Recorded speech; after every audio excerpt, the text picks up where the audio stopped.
one of the things that is really nice about Cozumel is its carnival, or its the Mardi Gras.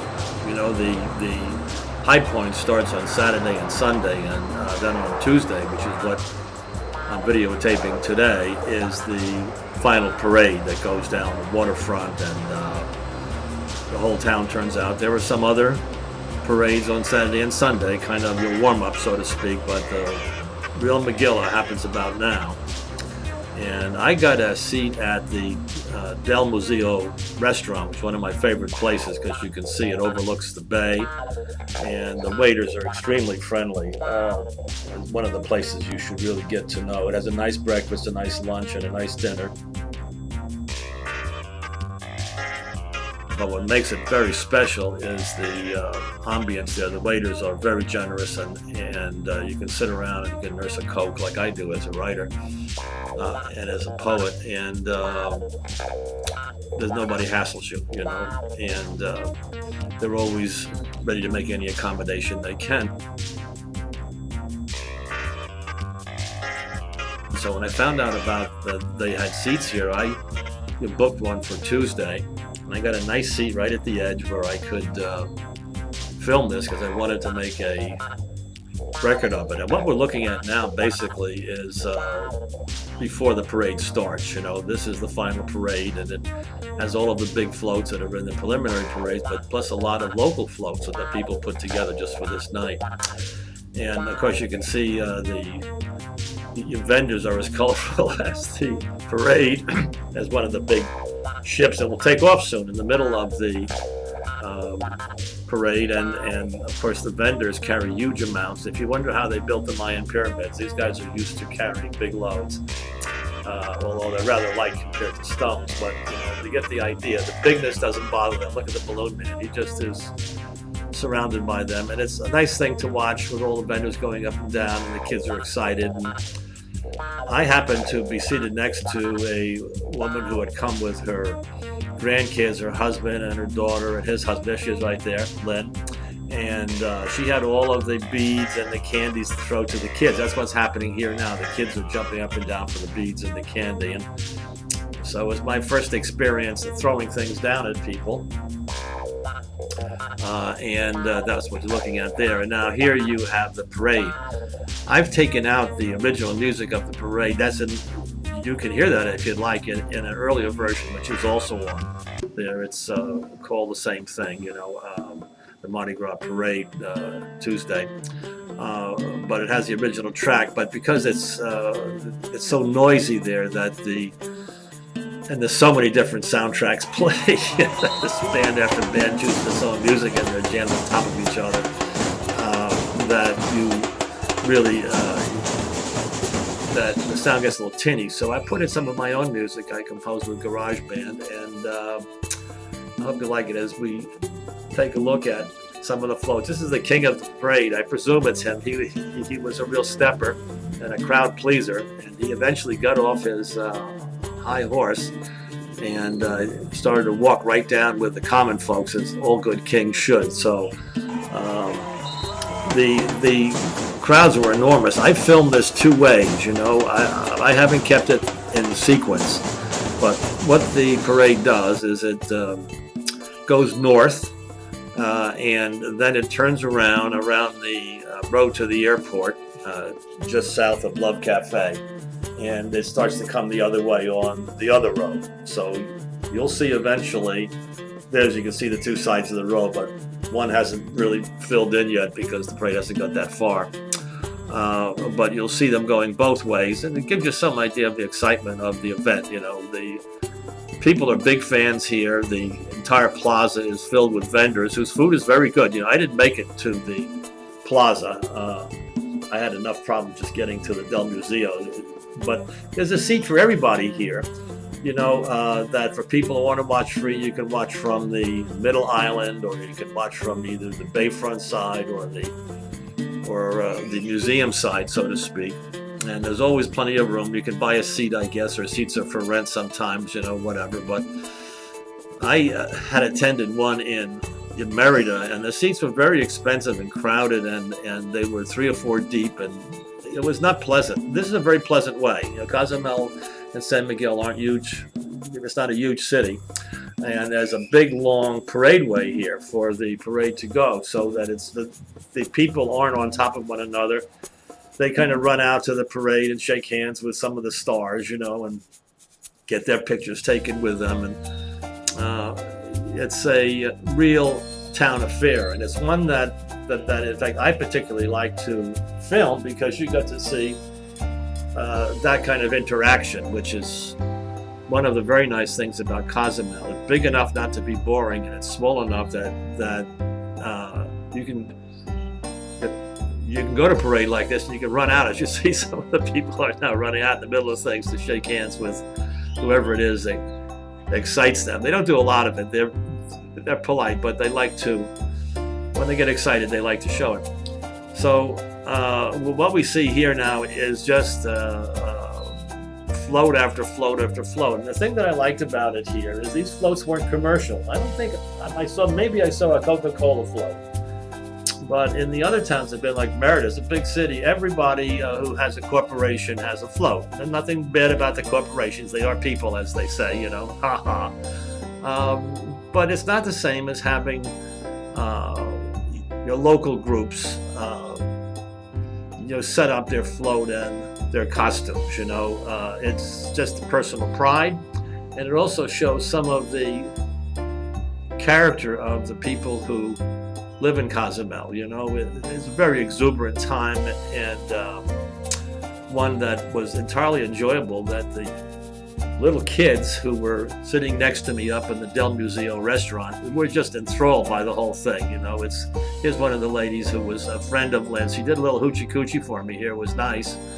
She used to show, there's her grandson, there's Lynn's grandson dressed as a pirate, El Pirata, I told him.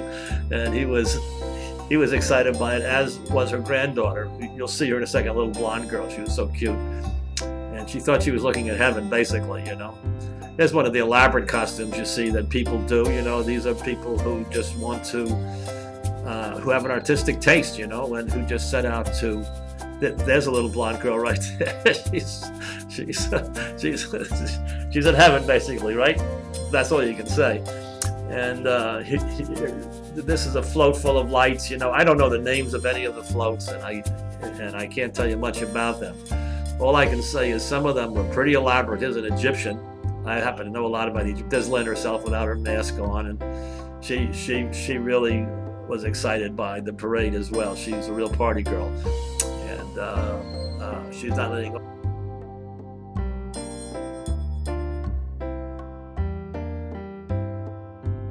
Of course, here are the famous, beautiful women of Cozumel. What can you say, And of course, the kind of synchronized dancer marchers who were terrific, both men and women. You see them on the right there.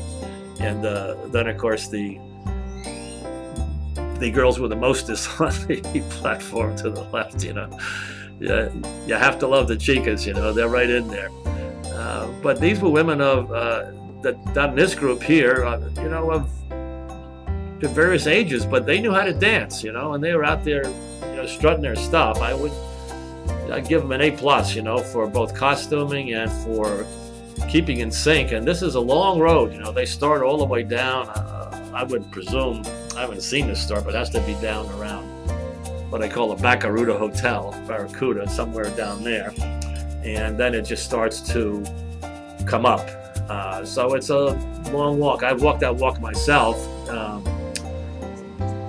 You're coming from the Apartamentos Blanquita, where I'm staying on 10th Street, Calle Diaz Norte, down to the Barracuda to go snorkeling. They have nice steps down there. You can get into the water easily without killing yourself. When you get older, you kind of appreciate that kind of thing. I'm older, so I appreciate it. Well, as you right here is your Daffy Duck or Daffy Chicken, depending on what you think about them. And then just there were like little trucks full of crazies like this. They didn't have any theme or anything. They were just dressed up. And you have to have a gay truck. So here's the boys out there, dancing in their bikinis, and they look good. They're in good shape, And So everybody was represented. Let's put it that way, you know. Oh, I don't know. They had such elaborate costumes, you know. Some of the people that were just outrageous. And here's another synchronized group that's trying to get synchronized, and with a very, very kind of costume. There's your perennial bulls. I don't know how many bulls they had, but they had a lot of them, and they would go through little bullfights in the street. The matador always won, of course. You know, how else could it be? And there's some more giving a little shake there. That all right, you know, they're moving, and you can see the people lined up. There's one of the guys with a fabulous costume. Everybody wanted to get their picture taken with him. You'll see in a second that some of the younger people raced out to have their picture taken with that huge feather costume he has. I hope I have a picture of that where he stops. Yeah, there's some of the kids raced out to get their pictures taken with him. He says, sure, you know, come on out. So that's nice to have your picture taken with an elaborately costumed participant like that. Now we have that the parade has started to come back. It's turned around at the airport and it's on its way back, and so this is the kind of pandemonium that the parade really is. Once it starts going both ways and you have action coming and going, you have the music from all of the sound trucks all going at the same time, you can see why it would be wise not to use the original soundtrack. I don't know how.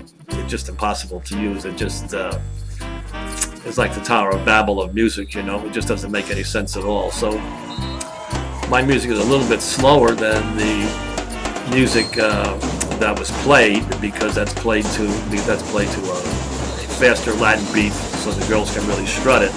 But it's about the speed of the marchers, you know, 60, 70 beats a minute. I use it for my spoken poetry, which goes about that pace, you know. It's the pace of ancient oral poetry. It's the heartbeat pace, you know. But it kind of works well here too, you know. It works because people are walking and they're kind of moving at that same kind of walking pace, even though a lot of the people are on floats. They can't move faster than the walkers because the walkers are all like in between them. But there's this band here, which is, if I remember, was a very good drum band. And they get a little disorganized here. What are you going to do, you know? Here's the gay guys coming back. Right now we're looking at it. This is, on the left-hand side is pretty much, there's sometimes I'll switch to the coming back side on the left side, but generally you can tell by the way they're facing us whether they're coming up and from down by the Barracuda and the Mega Store, you know. But here's the fireworks that are going up around that neighborhood, you know. That's where the parade starts. They had a good fireworks section that took place in about the middle of the parade, you know, as I'm used to some pretty spectacular fireworks. There's one in New York every 4th of July, which is mind-blowing. And Washington, D.C., of course, they have plenty of money, the government, you know, and they have plenty of gunpowder, so they're not about to come in second. So they really blow up good fireworks, too. But for a small town, San Miguel, these guys did a nice job of the fireworks. They were beautifully coordinated, and both in their timing and their color and their type. So it's something that the town can be proud of. San Miguel, we're going to salute you for the fireworks. It was nicely done, nicely timed, and it just added that little spice or sabor, as the Mexicans like to say, to a already tasty event, you know. So here you see some more of the groups, and of course they're coming back the other side now. You see some of the large floats.